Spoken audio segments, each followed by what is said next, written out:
What's up, everybody? Hello, patrons. I got to do this officially now. Hello, patrons. It is Tuesday, October 10th, 2017, and this is your Cup of Jones. Cheers. Good morning, everybody. I really got in a nice groove with normal streaming, but whenever I start this, I'm always nervous. Like, there's got to be something wrong. So everything sounded okay. Again, I'm flying solo. It's just me. Don't even F Sophie. It is just Jones in the garage for your weekly Cup of Jones. Hey, everybody. This is the third Cup of Jones since we've been doing the new Cup of Joneses. So I'm happy about that. I've got a Shadow of War Middle-earth review that I put up. My first review in a while. Go check that out. I reviewed the first Shadow of War. I wrote a Patreon post about it. I reviewed the first Shadow of Mordor. I had a lot of fun with it. I think I've been jollier about that franchise in group conversations whenever we're like doing a group stream or for Frame Trap or something, or the podcast and talking about it. That was not my toaster strudel. I was not that nervous about the game. And I had a lot of fun playing it. I think if you like the first game, it's one of those games that I know this can be like repetitive in review, this kind of speak, but it's like, well, if you like the first game, you're going to like this. This is true in this instance. It's a lot more of that. But I think at the end of the day, for me, that's one thing that kept it from like a 4-star, and I gave it 3.5 stars, but spoilers. The Souls retrospective is now back on close to my number one priorities. I never really lock onto one priority. There's a lot of just big ones. Part 3 is in the works, and the previous episodes have gone up on Tuesday, so I wanted to get this one on Tuesday. Shadow of War had a much longer ending than expected, and so that took a little bit longer than I had planned. Part 3 of the Souls Retro is coming. And the community comments send-off will be this Thursday at 12:30 p.m. Pacific time. Kyle Bossman and myself will be sitting down and going through all of the community comments. I haven't double-checked this, but supposedly a post for September went up during September. If they haven't, anybody who wants to get any last-minute in comments can do so in whatever the last community comments was. I will be double-checking that this week and making sure we get everybody's in. It doesn't have to be month-specific. Just if you're at that level and you want to get something in, you can either save it for the first episode of the showcase, which we'll actually get to. Somebody has a showcase question in here. Or you can just have a specific comment just to say goodbye to that format. Things aren't really drastically going to change. We're just going to be allowing more stuff into community comments. It's basically how Showcase is going to work. And I asked kindly for fewer questions, but I think I got a little bit fewer than a normal regular Cup of Jones. The September post is up. Okay. Thank you so much, Cornfan. Cornfan, again, is completely... Cornfan's like my intern that I don't pay. Thank you so much, Cornfan. Although I guess that's kind of what an intern is most of the time. Let's get into feedback. And hi, everybody. Cup of Jones. Carl Williams asks, I know that there will be a community comment stream sometime soon where we select comments from June, July, and August to be read off. Just wondering if the community comments from September edition will be included. We did it. Yay. Sven von Latham, if I have to complain about one thing, it's your mics during the podcast, Frame Traps. They hide a big chunk of the faces of the allies most of the time, and it's really annoying to watch sometimes. I love to see the emotions on allies' faces, their smiles, etc. Can you please position them better so that it doesn't look like they're hiding behind those mics? Yeah, that's something we've talked about a lot. Joseph phrases it a different way. Joseph Lorus. Any chance you can teach the other allies about proper head-mouth positioning of speaking levels when using the microphones during podcast non-streams? I find I regularly need to raise and lower the volume because many of the allies do not regulate their voices. For example, Ben can get incredibly quiet, and Huber, insanely loud. Those are the extreme examples, but you are the only one who never has an issue speaking at audible but not overly loud level. Maybe you could help them. So yeah, I do want to point that out. I'm not perfect. I have screamed into the mic sometimes. I think in the early days of Easy Allies, I had some pretty horrible mic use. But the key is, whenever you're talking, so like if you're in the back, and somebody says something, and you're like, yeah, that was great, I like that. Or you like to offer a suggestion. It's like, I'm not monologuing right now in the podcast. I'm not taking up, 30 seconds to a minute of the listener's time. I'm just commenting on something. So like, yeah, I don't need to get super close. But if it's like, Brandon, what do you think about Red Dead Redemption 2? Like, okay, that's when I'll actually move into the mic and talk into the mic. The specific mic placement with the pop screen is interesting because We're all kind of guilty of that. I try not to be, although I'm in a very favorable position. It's kind of why I always like to sit to the right, because it's just a clear shot to the moderator. And so I don't have to worry about not being seen. I kind of selfishly always take that seat. So that can be kind of tricky when you're bouncing back and forth. You just have to be aware of it. I've seen other people have different microphones that we can maybe experiment in. It's a tough thing. Like I said, we invested a little bit in the set, but it's a tough thing to just like buy 5 new mics.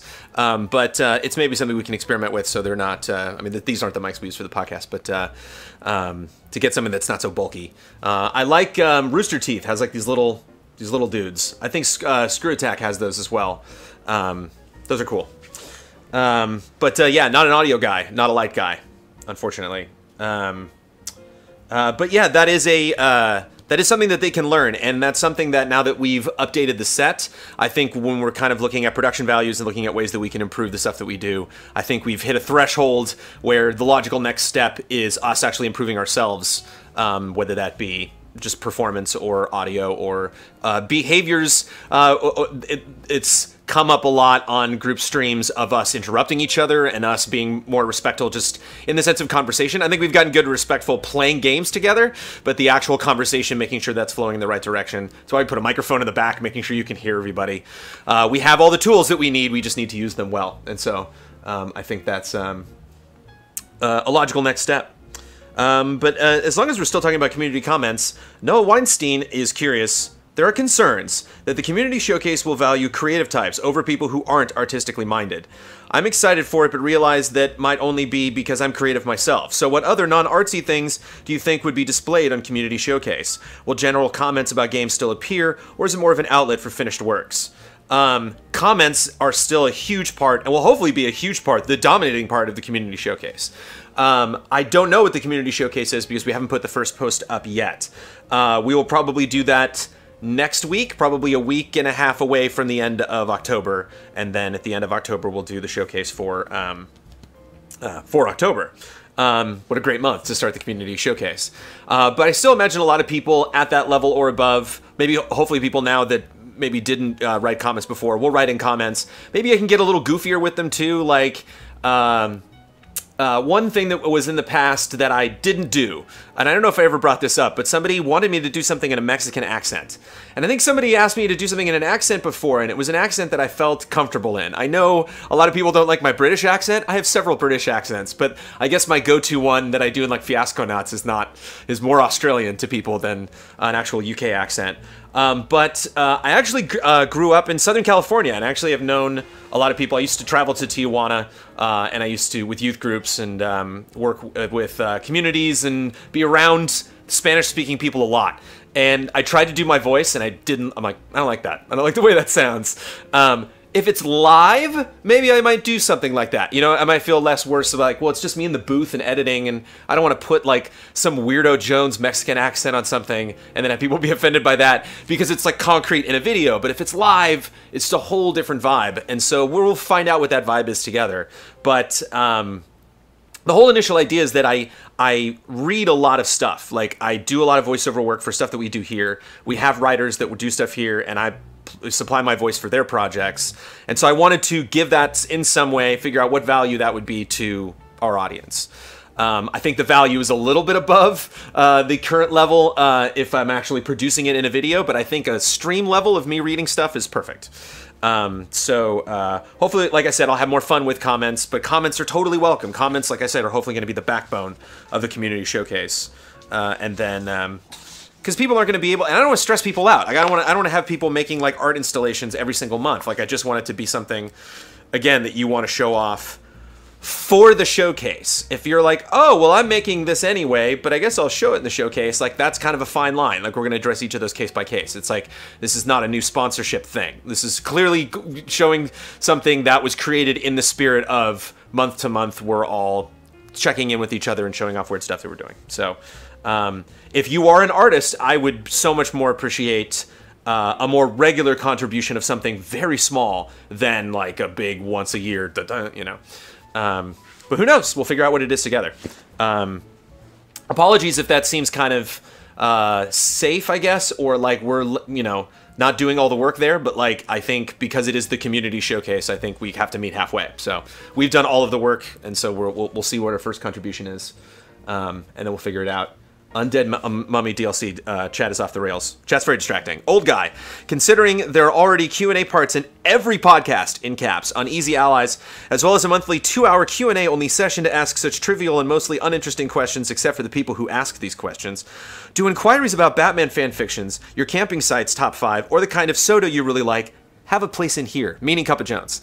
Yeah, we do a lot of Q&A stuff. I definitely I don't want to put a cap on what people, like, especially because we're streaming now and, it's Tuesday morning, nobody's here. It's no big deal for me to just answer all these questions. Like, Cup of Jones has never been too much for me. It's just been too much compared to other stuff that I have to work on. But I think there is a special place for this because these are a lot more business-related questions potentially, and if it's something to me, I will try to put those at the end, or I will try not to rant on those too much, or like in the case of Batman, I'm actually saving all of the Batman questions to the very end. I'm actually going to do normal questions, and then my editorial, and then Batman questions, because I answer some of the Batman questions when I'm going to talk about Batman. So I will always keep the super nerdy stuff at the end, keep the business stuff at the beginning. So if you want that out of Cup of Jones more than anything, tune in at 10 a.m. Pacific time here on Patreon, and you'll get it. Daniel Rona, have you ever heard of the Korean reality show called The Genius?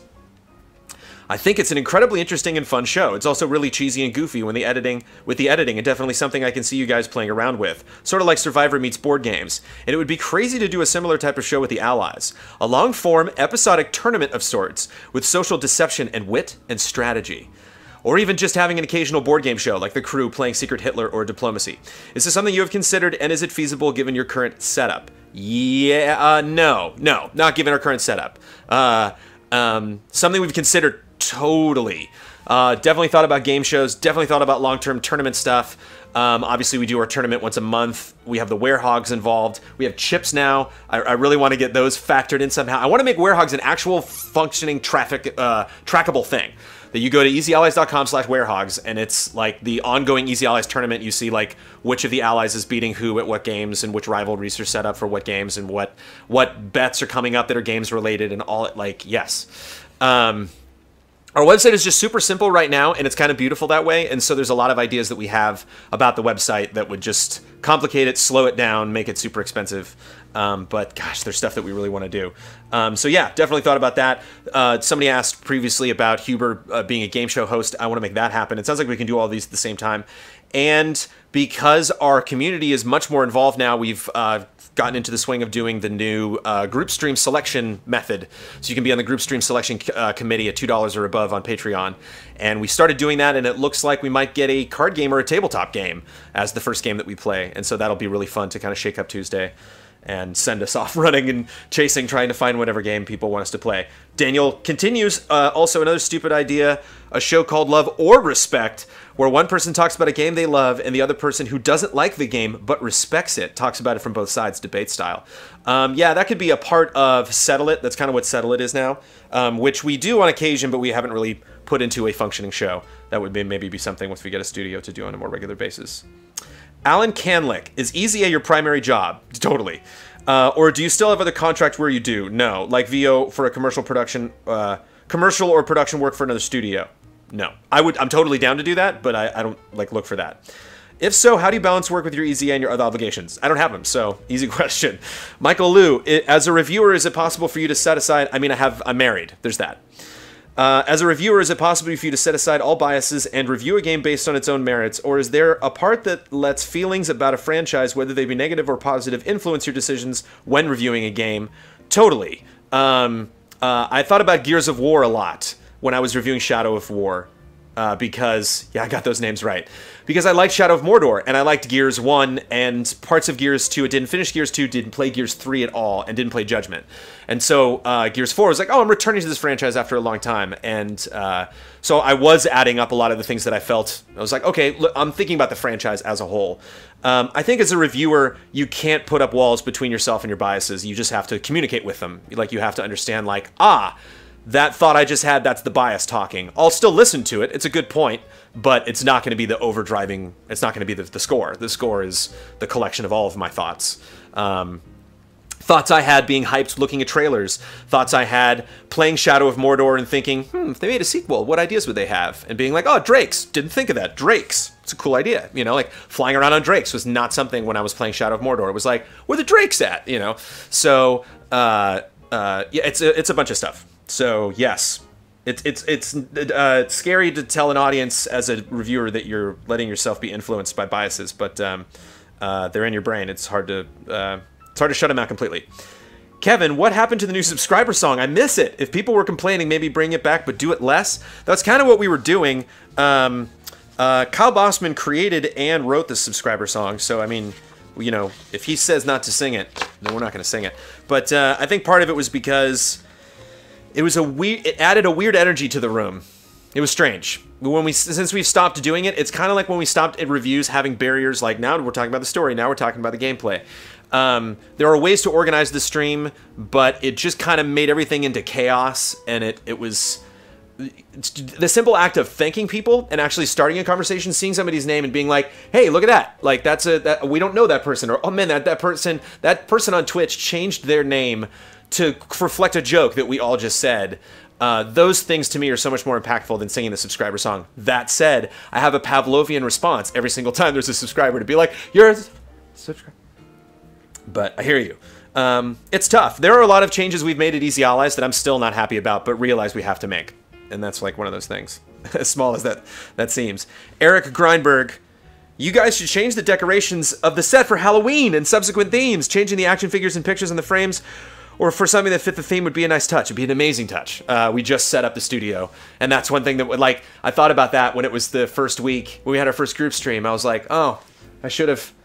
You know, it's like we just set all of that up, and I'm like, I should totally move everything. And but I have decorations. It might be fun to just put like a tombstone up there or something. We'll be doing a spooky stream, so I'll put at least 1 or 2 spooky things up. But yeah, totally. Robert, in the beginning, I remember it being said that almost none of the Easy Allies were full-time employees compared to the GT days, when that was everyone's main job. Has anyone else jumped on full-time as of yet? I know you guys put on a ton of time and effort. We get this question almost once a month. So I was wondering how much of this is alongside day jobs for each of the allies. Also, I'd be curious to know what allies who work day jobs do in those jobs, and that might be more private depending on the person. So because we're doing Cup of Jones live and weekly now, I will answer this, but I'm going to skip questions like this in the future because we get this a lot. Daniel Bloodworth, Damiani, and Ben Moore, I would say, are like the most full-time-ish, other than myself. Don Casanova is probably the least full-time-ish. Ian does a ton of video work for us, but also works a lot outside. Every time I talk to Ian, he's just doing something else, some other creative thing. Bloodworth does work, production work outside.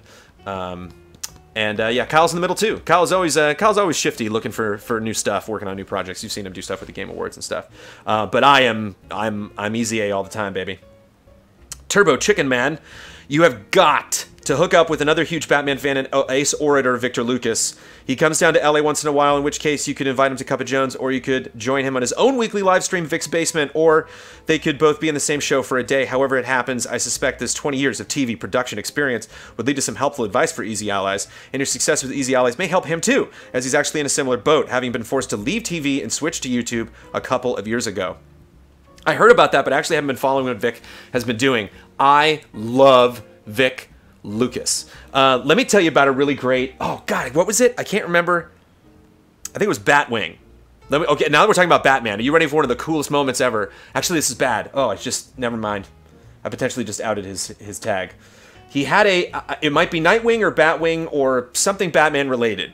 And he was logging in for something, and he gave that as his tag. And the lady looked up and was like, "Really?" And he was like, "Yeah, I've been doing this for a while." And I just thought that was so cool. Oh man, apologies live for just outing his tag, but I just thought that was such a badass move to just have a tag, you know, because like that's one thing I really respect. No respect to people that don't have it. But if you don't have numbers or X's or anything around your tag, you just have a clean, you know, like a capital letter at the beginning of it, just a clean, it's like a noun gamer tag or a profile on PSN. That's hot. I really like that. But Vic Lucas is amazing. Yeah, I was following Electric Playground back when I was creating game trailers. Like, I watched it all the time. Him and Tommy Tallarico and all that stuff. Yeah, Vic is amazing. And Vic is also like Dick Clark in that he doesn't age. Like, Vic looks the same as he did earlier. Vic's just, yeah. And super nice guy. Just really casual. Just never changed, Vic. I miss Vic. I usually see him every year at E3, so I'm looking forward to seeing him again. Outcast Rider, will the community showcase be archived on Patreon? Or will it have to go someplace else to watch it? Also, where can we post stuff for the community showcase? The community showcase post will go up in a week. Community showcase will be on Twitch. I'll probably be zooming on Patreon and on YouTube. It'll be everywhere. Daniel Garza Andrade, because of watching it, I want everyone to watch it, but to contribute, you have to be at that tier or above. Daniel Garza Andrade. It took all this time, but I'm glad somebody's finally asking. Who does the cleaning of the garage HQ? The Allies, some cleaning lady? Yourself? 100%. Yeah. That's my house. I mean, so, like, I actually enjoy cleaning. It's one of my favorite things to do. I like preparing, I mean, nobody enjoys cleaning, but I wish I could just bewitched, like, the whole thing. I don't know. Is that, wait, is the with the nose? Is that bewitched? Yeah, wouldn't that be great? If I could just Harry Potter the whole thing. But the guys have been doing a much better job, actually, of, like, the guys help me move the couch, and they move equipment around. And I think more than anybody, Ian is the most helpful as far as just being like, oh, I had an idea, let me just fix that. But Huber is the worst. Huber's the absolute worst. I've seen Huber do things in front of me, I've been like, Huber, and, like, I just get completely ignored. But he's Huber, so it's hard to be mad. Tim Beshan, which I think I'm pronouncing, Tim Beshan. I think I'm pronouncing that right. You're a trained actor, right? At what point in your career did you make the decision to do VO? Was it a passion before GT, or did you do GT and then just did and loved it? Are you still acting? I do, yeah, I might do some theater again someday. I haven't done it in a while. I did some theater. I think it's probably like 7 or 8 years since I've done theater in Los Angeles. But I used to do a ton of theater, and I think that's partially it. Is like I got my fill. I did a lot of it. I've probably done over 20 different shows. Yeah, like 20 to 30 shows that were great. That was a super long time ago. But voiceover, probably I think was a passion because I was really into animation and stuff, and so I did voices a lot when I was a kid. I loved to do impersonations of stuff, and I did video production, and so I did like ADR work before. So I'd done weird characters. But I'd never done narration, and we did that just out of necessity. So when we first started Game Trailers, I started to do VO. Actually, my boss, John Slesser at the time, who was still at Spike back at Viacom, John was like, I don't want one person doing VO. So he actually brought in a lot of different weird people. If you go back to like the early Game Trailers days, a lot of people chimed in. Amanda did a VO for a Goblet of Fire review that we did at Game Trailers. So I just kind of stepped in, and then just out of convenience, and after a while, I think budgetary-wise, like, I never got paid any extra for doing any VO. It was just part of my salary, and so I think when you added everything up, I think that was actually kind of a steal, because that was just it meant people could just throw. Like, even at Spike and Viacom, people would be like, hey, I got a promo script. Can you just read that? And I'd be like, sure. I don't think that's in my contract, but sure. And then, yeah, but that's like one of the things to consider is like somebody linked a countdown to me or top 10 funniest games on Twitter, and I watched that, and I was like, it sounded like this. It was like a little bit higher. I was like, oh, a little young Jones. So you're always changing. Your voice is always changing. Your craft, your talent, like it's always evolving. It's always getting better. I'm learning all sorts of wacky skills. Doing live streaming, doing like Q&A stuff live. It always gets weird, and it's always changing. So if you do something, you're like, I don't like the way that sounds. You're not gonna like the way it sounds in 5 years when you look back, or 5 years after that, or 5 years after that. Like it's just a process. Trey Parker, one of my favorite artists in the world, who works on South Park, hates his own work. Like it's just constantly like, whatever. I think oh my goodness, I think we did it. I think we're done with Q&A. G Mansur asks, what's your favorite Mario character, which is Yoshi, obviously. So yeah, we got through questions. And then we have some more Batman questions. Sadly, a lot of them are comic specific, and maybe I'll start my Batman conversation by saying that I haven't read Batman comics in a long time. Every now and then, I'll have a friend that will send. I wish I had when I had an iPad, which got stolen at Defy Media actually from my office. But I used to have an iPad, and I used to get comics on that. And I don't know when I when I stop watching television or film or something, like it happens every now and then where like I'll even go like a month with just like not even absorbing one particular medium of art. It sucks because inspiration's wonderful and we should obviously like absorb as much art as we possibly can. But at the same time, it's kind of nice to just let myself off the hook and be like, I got addicted to Fortnite for a while and I'm just kind of like weaning myself off of it now. So like, it's kind of nice like to put something on the shelf. There are Batman graphic novels I own that I've never read, which sounds blasphemous. There's a couple novels that I own, short stories that I don't think I ever actually like read all of them. That's something kind of cool to think about actually, is like a Batman novelization. That's something I've always wanted to do. Like no art, just letters, just like write a book out, a Batman story. There are some extremely good Batman comics. So when you think Batman comics, think late 80s, early 90s. That's my Batman. That's my Batman era. Like Deadshot being announced, Death in the Family, Killing Joke, Year One. So when you get into Hush, when you get into the Earthquake series, can't even remember that. When you get into Kingdom Come, like a lot of that was me. Like when Batman became like militarized, you know, and like things really started getting crazy, like there's multiple Batmen. Like around the time Superman died, like that's when I kind of phased out a little bit, and frankly started to get more into Marvel. Like really started to read more X-Men, started to kind of like catch up on a lot of those characters because I think there was like a shift in the media around the turn of the century to kind of focus more on like Incredible Hulk and Spider-Man, and Batman was kind of doing some weird stuff, and I had just read like a ton of Batman, but. This is just, again, I'm not taking comments here. This is just me talking about Batman for like 20 minutes. Buckle up. Batman is my favorite character in the world, in anything. And it's my favorite story in any medium. Amanda actually asked me an interesting question when we were driving on the freeway. She was like, what's your favorite type of story? I was like, wow, I've never thought about that. What's my favorite type of story? And I think my favorite type of story is a good old revenge plot. Like the Count of Monte Cristo. Somebody, I don't know if you've seen Payback with Mel Gibson. Even something like Ferris Bueller has like kind of a comeuppance to it, you know, like that's why I hate Game of Thrones so much. Like Game of Thrones, because it's just that never happens. Like nobody ever. It happened this season. It happened near the end. Somebody finally got theirs. But I love it when the good guys win. And that's kind of something ironic that somebody asks actually in a question coming up, that like Batman never technically does win. Like the nature of the story of Batman is that he never achieves like what he wants. You know, that he's always kind of one step behind and just is doomed to do this forever. But I mean, Batman kind of is a revenge story. It's Batman getting revenge on his parents being murdered and his family being torn apart. But I want to talk about my Batman. So I had really hardcore ideas about Batman when I was a kid. I'd get really frustrated when stories would kind of veer off, or somebody asks what I thought of Batman and Robin, and I remember I remember when they changed the musical theme. I remember when Danny Elfman, but I think Elliot Goldenthal did the music for Batman Forever, but Danny Elfman obviously did Batman and Batman Returns. And when they didn't bring Elfman back, I was really pissed. And more than anything, more than like Val Kilmer and Jim Carrey and like the weird, lights and like everything just being over the top, the weird new fishtail like Batmobile. I think the music pissed me off more than anything in Batman Forever.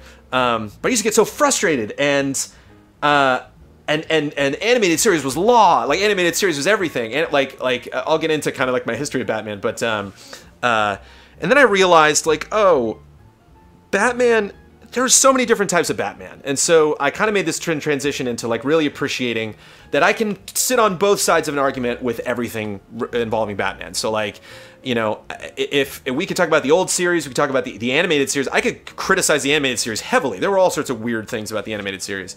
But at the same time, I think it's really interesting to explore weird stuff. I think those are some of my favorite Batman stories. Like there's really bizarre one-off, what if, concepts. And so that's been kind of fun in later years now, hearing that like Joker ripped his face off. What? Like hearing all this crazy stuff that's going on in his universe, as opposed to like being so emotionally, dependent on it, so that like I can appreciate something like Gotham. Doesn't mean I have to watch it, but I can appreciate it as is interesting. I think Penguin is the most interesting thing to come out of Gotham, kind of like the way that they've changed his character up. Penguin in the Telltale series from Telltale Games that I've been playing is very different.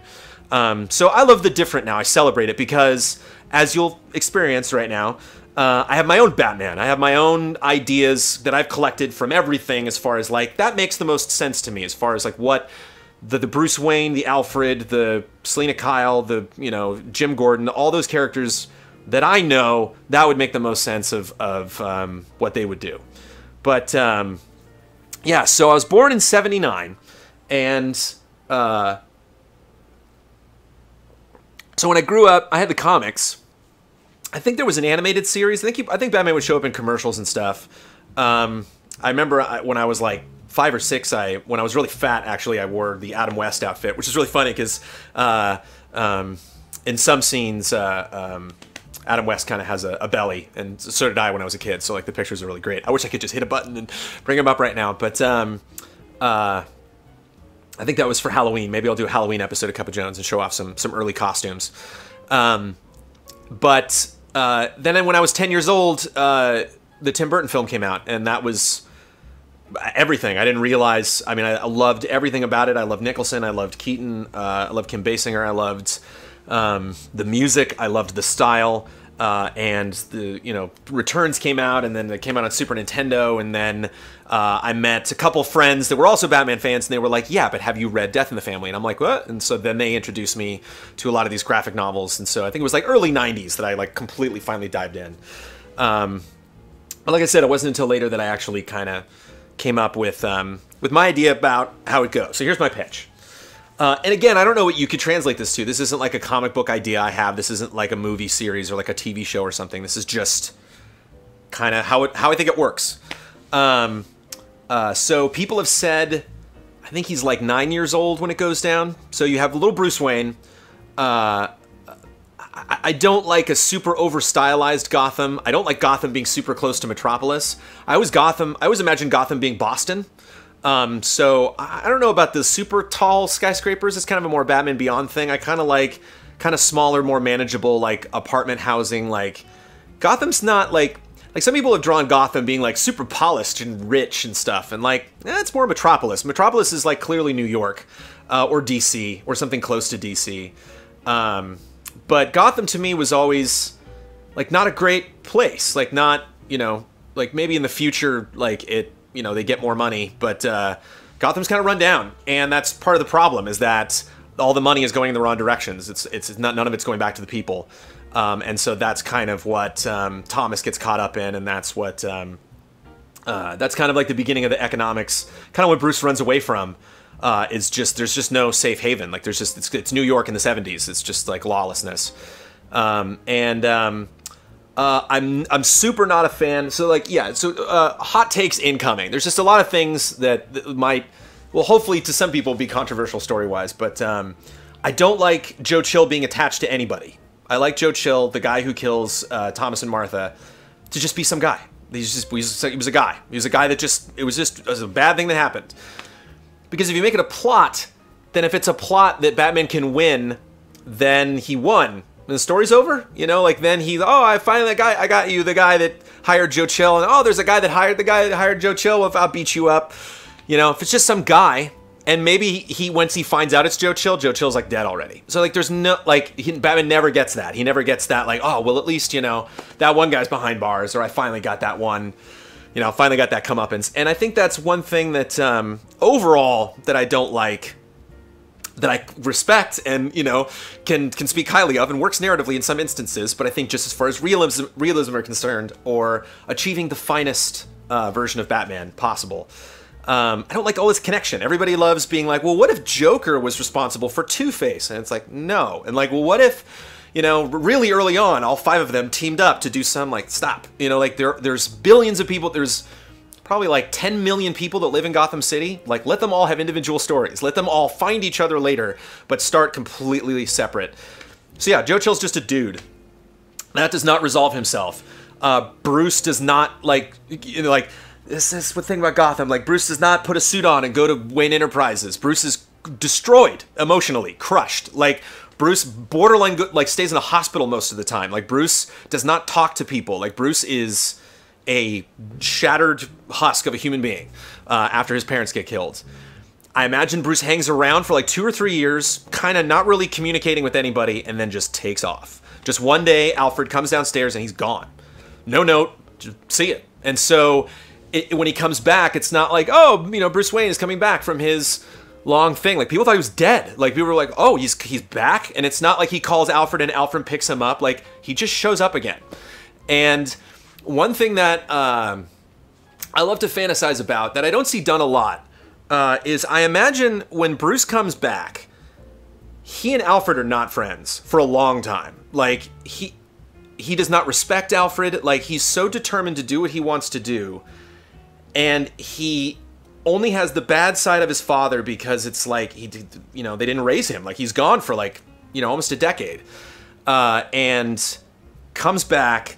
And I imagine, I don't know why I love this idea, but I just imagine him like not really having time for Alfred. Again, so you build that, so like that trust, that kind of respect. Like, anytime I see, it's always interesting finding the line with people's Alfreds, like a lot of times it's just like, well, I don't, you're crazy, I'll wash your pants.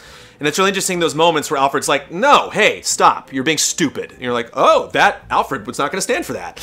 And I think that has to build from somewhere. And I think I think that's like something very crucial in the beginning of Batman is that, he has all these great ideas, Bruce is trained, he can do all of these things. He doesn't need Alfred to like conceptualize any of this for him. He just needs some kind of parental figure. He just needs that's like the only thing that he's never had, is just kind of somebody to step in and be a taskmaster. And so when you have this like militaristic Alfred kind of filling in in Gotham, like filling in for all of this training that Batman needs to have, I just think you're cutting out so many hundreds of people that could influence him in so many different places throughout the world. I think when he comes back, he's just a big old, pain in the ass. And he's not nice. Doesn't really give a crap about Wayne Enterprises. Just kind of like stays up in the, the manor for months and just trains and builds, and everybody's kind of wondering what he does, and then they forget about him, and then all this Batman crazy stuff starts. So yeah, Batman. I don't think Bruce Wayne calls himself Batman. I don't think he designs the bat signal. I don't think he asks the police to build one that'll shine in the sky to call him. I don't think he builds any kind of bat signal iconography into anything he owns, ever. He does not have a symbol on his chest. He does not have a symbol on his belt. He does not have a symbol on the Batmobile. There is no Batmobile. He's a ninja. He wears black. He has no ears. He's a ninja. He like has a cape because it's kind of aerodynamic and kind of keeps him warm. That's like the main thing I can justify with a cape. He is not blue. He is not yellow. He is not white or red or no. He's black. He's completely all black in every single part of him. He's not wearing underwear. It's not shiny metal. He's in black. He's in very slender, skinny ninja black. And he very, very, very rarely, maybe Superman and maybe Gordon 5 times have seen him stand somewhere. He never just like hangs out, like at a crime scene. He's never just like standing next to a cop car, just kind of standing there. Like never ever happens. Like that's one thing I would love to shake up about the whole Batman mythos, is just this like, oh, like when cops like walk in a room and they're like, oh, it's that guy that for some reason is wearing a suit. It's that guy that we'll never know who it is. Like, that to me is never not funny. So, like, I mean, not to like read off a chat, but Link says, but how does he scare people? He's like a presence, you know what I mean? Like, he's a monster. He's the main villain of that world. Like, he's the thing that's scarier than any of the other things. I mean, Ra's al Ghul being immortal is kind of scary. Joker is obviously scary, and all the things that he do. Scarecrow's, of course, scary. It's in his name. Yeah, again, maybe this changes later. Like, once you get into, like, Golden Era Justice League, sure, maybe he has a more, like, military outfit. But in the beginning, he's an international man of mystery. Like, no one ever sees Batman. No one has a picture of him. Batman is created. The name is created by the press. The logo is created by the press. Everybody creates different logos and makes T-shirts of him and all this stuff. And he's just like, ugh. So all of the, like, iconography around Batman is created by people in the absence of anything, because he doesn't exist to all those people. There's no Batmobile, because how the hell are you going to drive that thing around in traffic? He probably mostly drives a motorcycle. I love having a little bat bike, and or probably several of them, like a whole fleet that he just has in different spots throughout the city. He's not always like shooting his grappling hook into like concrete, because that's like kind of disrespectful to the buildings. Like, I think he builds like a cabling system that's like not always connected, because then helicopters would be flying into it all the time. Like, he designs a system around where he's not just like randomly swinging around the city. Like, he has a specific route that he takes, you know, to get from one place to another very quickly. Maybe this is a more modern thing. Maybe Batman in the 70s or the 60s or the 80s would kind of like hang around with the binoculars and just kind of patrol.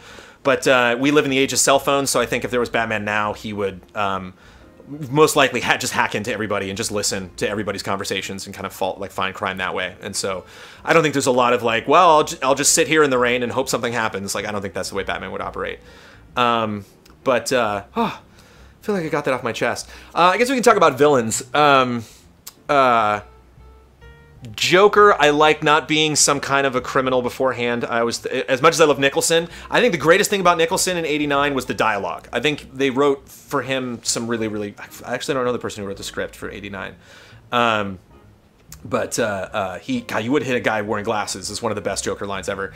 Don't like him being a gangster, though, because there's no arc. Like, to me, Nicholson just kind of starts making jokes. Like, that's like the limit of his character. Like, he gets scarred, you know, but I don't think he does anything that he wouldn't do if he hadn't fallen in acid. He probably would have like gone a little cuckoo and tried to kill the people that tried to kill. I don't know. It's just a lot of these decisions are to add more depth. So to me, it adds more depth when you have Joker not really having a past, Batman not really being able to figure it out, Joker can't remember. None of the early stuff that he did was ever written up in a police report that anybody can connect him to, and so he just like doesn't have an identity. He's John Doe, like in the Telltale games. I think the one villain that I'm most protective of is Two-Face. I think Two-Face is I think Joker's the best villain in comic books, but I think Two-Face is my favorite. Just Joker Batman, I think, is a great duo, but I love Two-Face because of his connection to Batman, and I love Two-Face as far as thinking of the arc of the villains. And so I imagine Two-Face, if there's like a tier of villains, I imagine it starts with like top tier. A tier would be Poison Ivy, Catwoman. Poison Ivy would seem B tier, but I like having another woman in A tier. So Poison Ivy, Catwoman. Yeah, Harlequin, but not until later. Joker, Two-Face, Penguin, Riddler. As much as I love Mr. Freeze, he's probably B tier. Ventriloquist is probably C tier, just to give you a sense of like the order. And so A tier obviously happens before B tier. So A tier is kind of like, you know, the villains who step out and show everybody how to do things. And I imagine Two-Face being at the end of that. So Two-Face works with Jim Gordon and works with Batman. They're kind of the Triforce for a while in like putting behind bars Catwoman and getting Joker and Arkham, kind of getting Arkham established as this place that they can put people like Joker and Riddler. Selina Kyle and Penguin go to Blackgate because they're not crazy. They're just mean and criminals. I'm trying to think who else. Riddler goes to Arkham for sure. Riddler's crazy. I don't know if they ever catch Riddler, though. I imagine, like, Joker gets caught all the time, because that's kind of part of it. Like, I imagine Joker gets caught sometimes because he wants to go back and see his friends. Like, he wants to go to Arkham, and he enjoys breaking out of there and the challenge. Whereas Riddler really, really doesn't. Like, I always get weirded out when Riddler, like, teams up with people. Like, I imagine Riddler's probably the most reclusive out of all of them. Riddler's, like, he's always on video. Like, he's never in person. Like, whenever he sets a trap or something like that, he's never there. Like, it's always the trick of finding out, like, okay, that's where you want me to be, but, like, where is actually, like, Riddler hanging out? But all of this is going on, and Two-Face is putting them, or Harvey Dent is putting them all behind bars, and then Two-Face happens. And so he kind of like joins them. And so I imagine all of them kind of like heckling Harvey. Like Joker's not responsible for Two-Face, but Joker just loves it. Like it's hilarious to him because he's like, oh, you're kidding me. He's on our side now. So like I get to rub, you know, Batman's nose in this, not knowing the whole time that by rubbing Batman's nose in it, he's rubbing Bruce Wayne's nose in it too. And so again, just it deepens the whole, the lore if Bruce Wayne knows Harvey and has known him for a long time. Also, I think the Harvey, they kind of flipped it in the Nolanverse, but I like Harvey being around forever. I like Harvey growing up in Gotham or near, being on the East Coast and being friends with Bruce through school and just through status, both being from, the wealthy kids with, big aspirations. But I like Gordon not being from Gotham. I like him not being friends with anybody. I think that's like the year one method, where he's from somewhere else and comes to Gotham and has worked in some places and seen some bad stuff, but has never seen anything like Gotham, so he just kind of becomes obsessed with it. And so you kind of have Batman and Gordon new at their jobs and new in town, at the same time. And so I think that's why they gravitate towards each other. I think this might actually just devolve into more crazy rambling, but that's kind of like the basis of my Batman, not doing things necessarily for show, kind of being more subtle about things, starting small and building up, so that by the time, you bring someone like Superman into this. And I think that's something that Nolan did well, and I respect going back and watching those movies, even though, boy, oh boy, could I just say all sorts of stuff that I'm not a huge fan of, even though Dark Knight is an excellent movie. But Batman Begins, I think, is my favorite. The last one is very bad. But Batman Begins, I think, is my fave out of those. But taking a very realistic approach, kind of looking... That's what's been fascinating about this character, almost... we're going to have such a party when Batman is 100. Batman's 100-year party in 2039 is going to be wild. But having this character that holds up and kind of looking so many years later, having like Ben Affleck be playing him now, and it's going to be crazy. Oh man, the latest Justice League trailer. I don't want to believe, but I've wanted a Justice League movie for so long. Seeing Batman and Superman and Green Lantern together on camera, that would be my Avengers. A lot of people had that happen with Avengers. I'm happy for them. So we have lots of questions here for Batman. Rory McFeely, in your opinion, what are the most overrated and underrated Batman graphic novels? I prefer Hush to The Dark Knight Returns any day. I think Dark Knight Returns is better for its time, but Hush is probably one of the best, yeah. Jonas Rosenkilled also asks, most underrated and overrated Batman story. I don't think that way. I don't know. Yeah, maybe like just the Nolanverse is probably overrated, I think, just because of so many weird decisions that they made. Maybe I can do, a couple months from now, do an editorial episode just on the Nolanverse, or we'll like talk about stuff specifically, but I had a lot of issues with his storytelling, because a lot of it just kind of like, took this huge story I was into in the comics and just kind of ran it into a brick wall really quickly, and it was like kind of jarring. But again, that's the side of me that's not Batman, and like, what is Batman? There's no quote unquote Batman anymore. Stephen Beaumont, what do you think of Damian Wayne? I personally loved his growth through the Grant Morrison Batman and Robin arc, but haven't delved into TGE, BEW, 52 Teen Titans stuff. I've not gotten into 52 at all. Would love to hear your take on this divisive character. Have you read Grayson? No. It's amazing. Awesome. Such an awesome concept to mash Dick Grayson and a spy romp together. Thoroughly enjoyable. God, that sounds great. Love Dick Grayson. Dick Grayson's a fascinating character. The heartbreak of him and Barbara, and kind of maybe hooking up, maybe not, probably not, because then it's sadder if they don't. And then, her getting injured and him becoming Nightwing and moving away. And they always wanted to get together, but they can't, because that wouldn't be good for the story. Damian Wayne is great. I think that's a really smart way to age Batman, and way to kind of put his money where his mouth is, because he's tried to pretend to be a father. He's never really taken a crack at like an actual marriage, like an actual like committed relationship. I mean, he maybe has in the comics, but in my mind, I don't think that's something that Batman can hold down. But he does try to this like father act multiple times. He gets, bit in the ass a little bit with Jason Todd. Obviously, him and Dick have a tumultuous relationship, on again, off again. Kind of settles with Tim, and Damian is interesting because he's adopted all of these people, same with Barbara, and kind of been like, yeah, you can hang around and help me out, along with also his partnering with the Justice League and all these other people, and just kind of be like, I'll tolerate you, fine, where he has to tolerate Damian. That is a mistake he made, and I think as much as I love Selena Kyle, and as much as I love Vicky Vale, and as much as I love, you know, all of his potential love interests, I think Talia is the only person that he actually really considers, like, God, can't we just run away? But that would be the best if we could just throw all this behind and just you and me take off, because she's everything. She's you know, comes from very, you know, affluent patronage, and has a certain responsibility, has a weight on her shoulders to carry on this legacy of her parents, and they just have more in common than any. He has more common with her than any woman in the series. What's a take on a character that you'd like to see explored more? Asks Greg Kettering, aka The Dark Knight, on Twitch. What's a take on a character you'd like to see explored more? I don't know. Maybe any of the things that I said beforehand. I don't know specifically. Maybe Talia being the only woman he ever loved, although I think he said that multiple times. Sebastian Lapointe. I remember from the old days that you're the most intelligent of the allies because you clearly see that Arkham City is a better game than Arkham Asylum.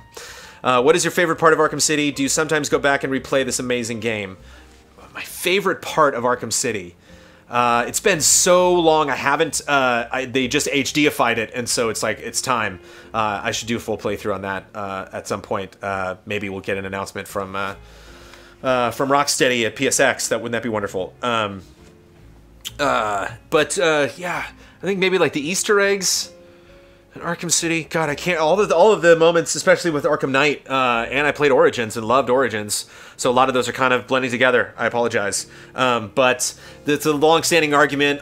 Is City or Asylum better? Asylum, I think, is the pure thing. I think it's the most realized vision. It's kind of like when you have a new game that has new systems, it's so exciting, even though technically they do improve it in a sequel. You still go back to that first game and you're like, God, there's just something magical there.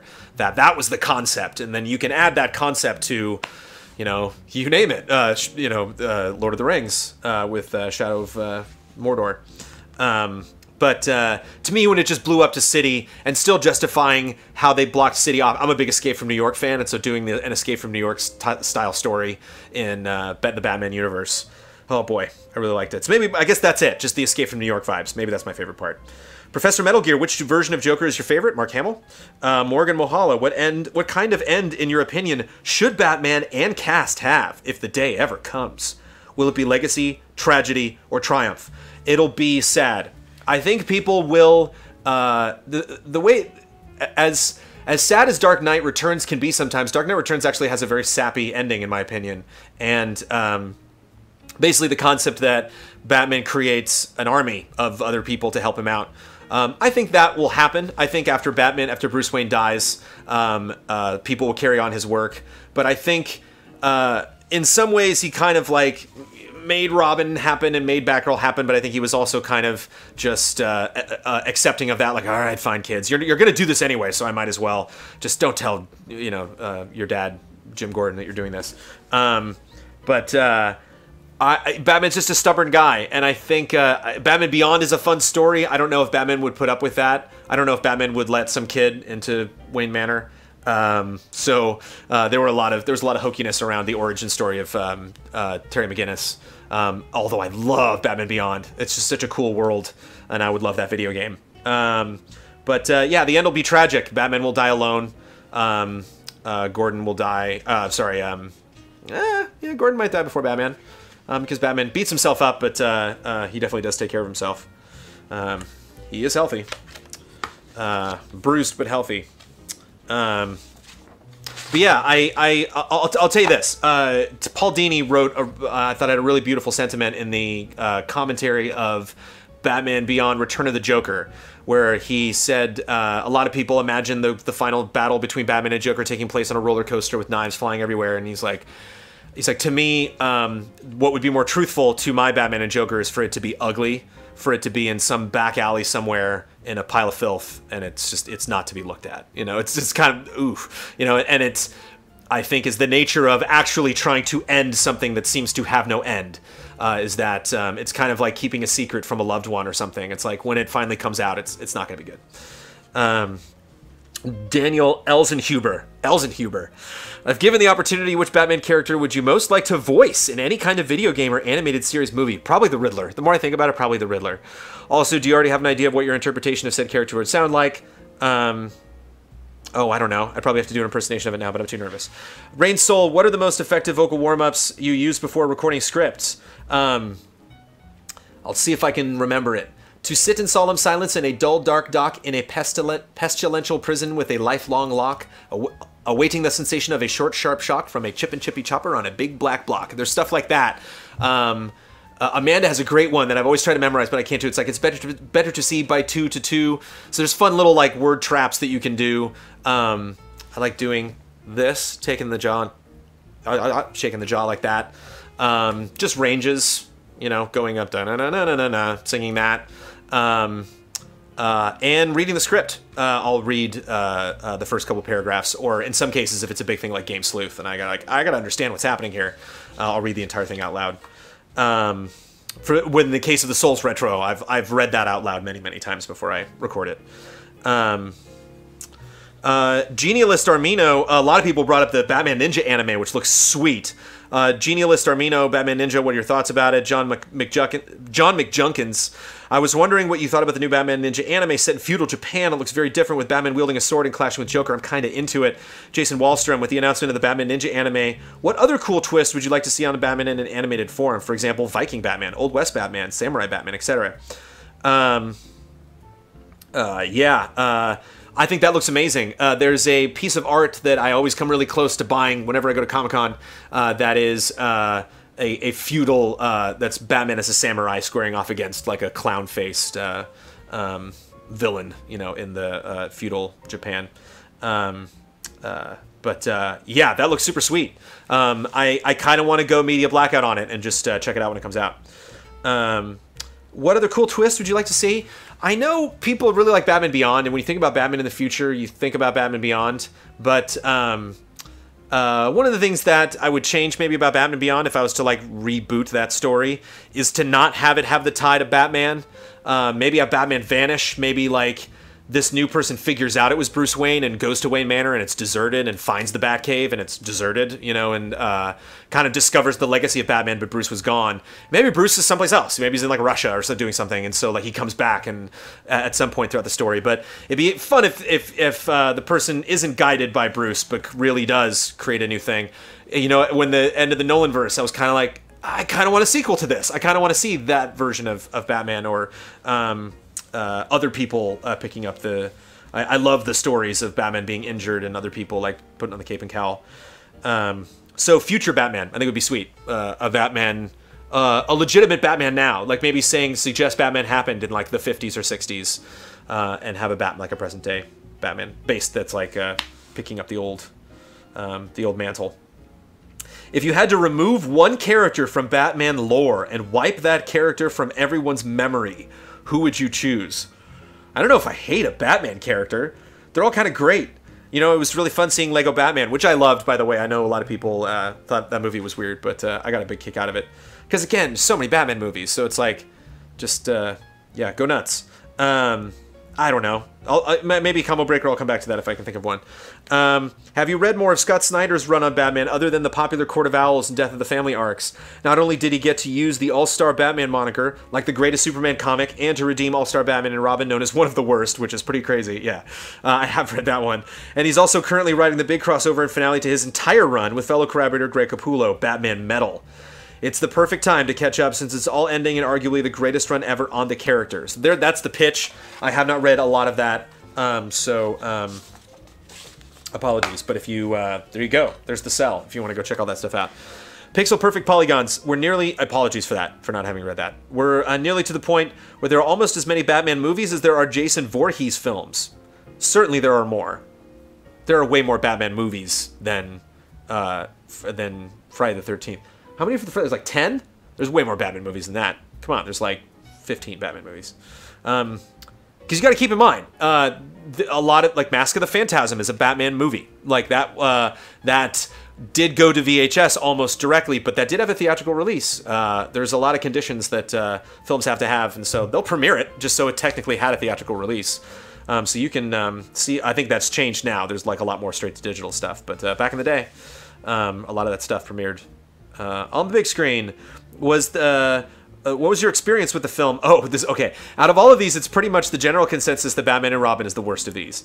What was your experience with the film? Did you watch it as a teen? What was your impression coming out of the theater? Or did you not get a chance to see it until much later? Have your thoughts changed on the film? Did you sign up for the Bat credit card? How's the interest on that thing? So yeah, I'll scratch off the last two jokey questions, but let's get serious. Batman Forever confused me. Like, when I walked out of it, I was like, what just happened? Like, okay, how many more Batman movies are we going to get like this? And I guess this is better than nothing. And the thing that was funny about Batman Forever was Joker being this crazy criminal I wasn't a big fan of. I loved Nicholson's performance, but I was like, that's a weird Joker. And like Katz, like literally breathing life into Michelle Pfeiffer, although Michelle Pfeiffer was amazing. But that lore behind like her actually being brought back from the dead, I was like, huh? And like Oswald Cobblepot, like, there was just some weird choices with Joker and Penguin and Catwoman that were different than the Batman that I knew growing up.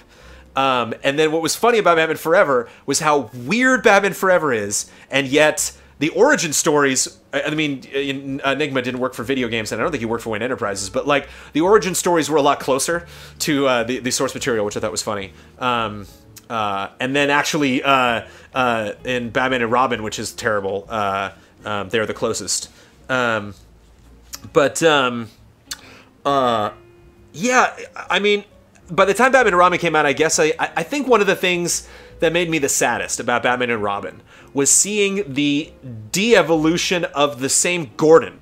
So they used the same Gordon as in the Burton film. So like that was one of the few things that actually, and obviously the same Alfred, but that was one of the few things that tied everything together. So like they really seem like different franchises, you know, it's like there's two movies in one franchise and two movies in the other, and so it's weird to think of Batman Forever and Batman and Robin as sequels to Batman and Batman Returns.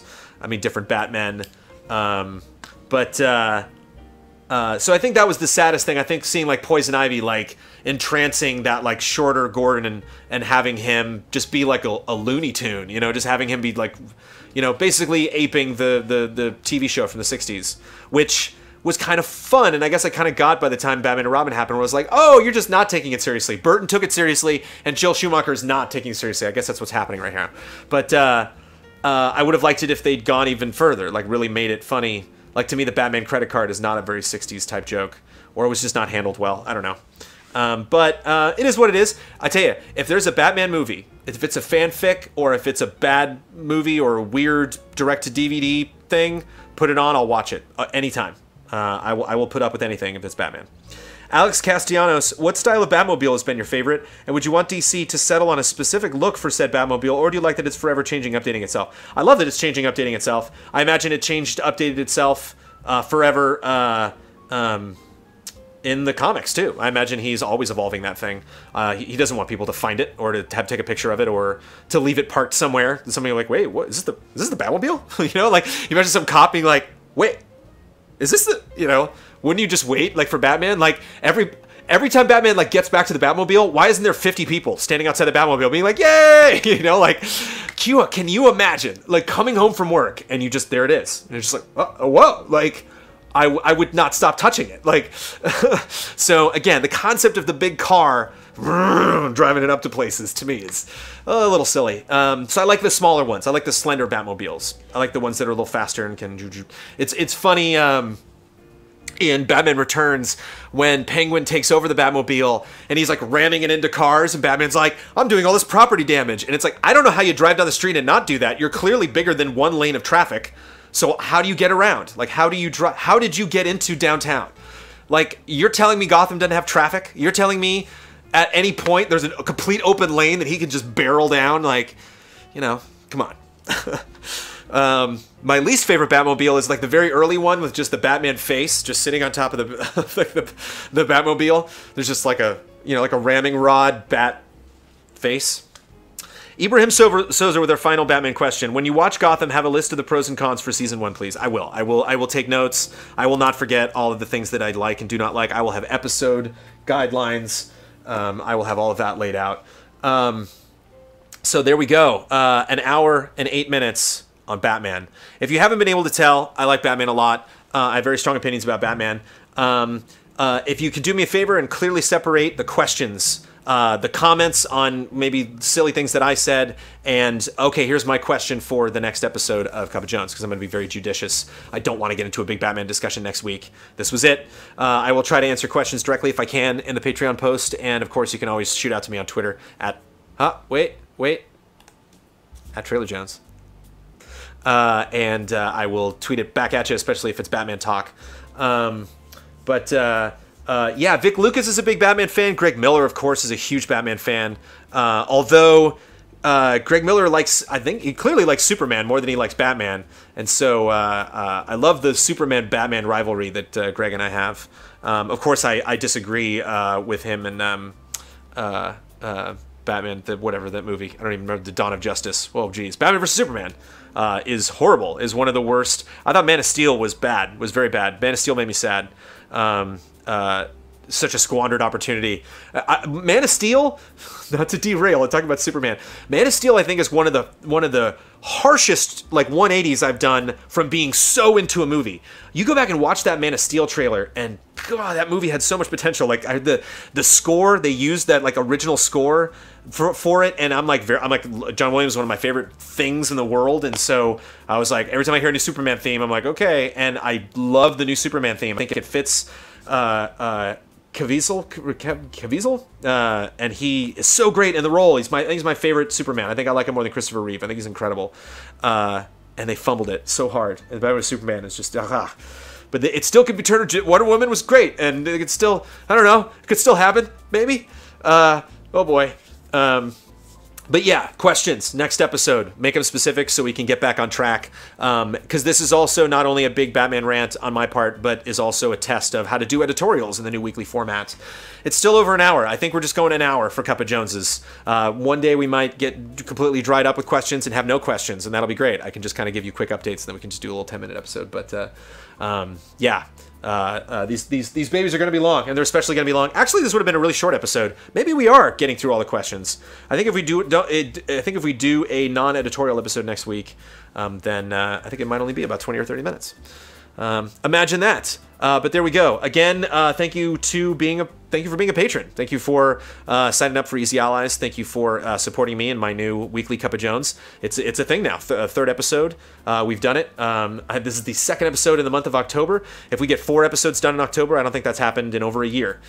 So hopefully things are changing for the better here at Easy Allies. A lot of people have talked about possible in the previous episodes, and the one before and the one before that, a lot of people have offered up potential investment opportunities, things that we can add to our website, add to our stage, add to productions, new shows that we can add.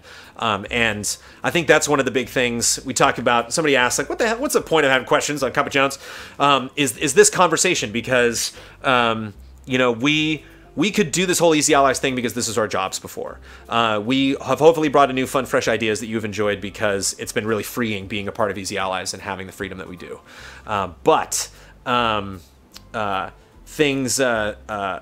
We've hit the point where, because this is a joint venture, like we could totally steer the ship if we were running completely on ad sales and we didn't have this wonderful Patreon relationship that we do. But because we do, I want the best ideas to come from our audience. I want, the next moves that we do to really be in line with stuff that are with the voice of the allies, the voice of our Patreon, and Community Showcase will hopefully be instrumental in that, in those ideas and concepts growing into actual ideas and shows and stuff that we do. And it'll be fun to have that live interaction. It'll be fun to bring in live chat into the community comments, Community Showcase concept. Yeah, again, this Thursday, so get in your comments before this Thursday, Kyle and I will be sitting down at 12:30 p.m. Pacific time, and sunsetting Community Showcase, and then next week we'll be putting up our post for comments. Sunsetting comments, week later, post Showcase. We can't do what we do without our support on Patreon. Thank you so much for watching, everybody, and thank you so much for being a patron. And have a wonderful week. We'll be back later tonight, if you're watching this live, with our group stream every Tuesday night, 6 p.m., twitch.tv/Easy Allies. Thank you, YouTube, for having this functionality with Patreon, but thank you, Twitch, for being where we stream everything else. See you there, and then same bad time, same bad channel. Take care, everybody.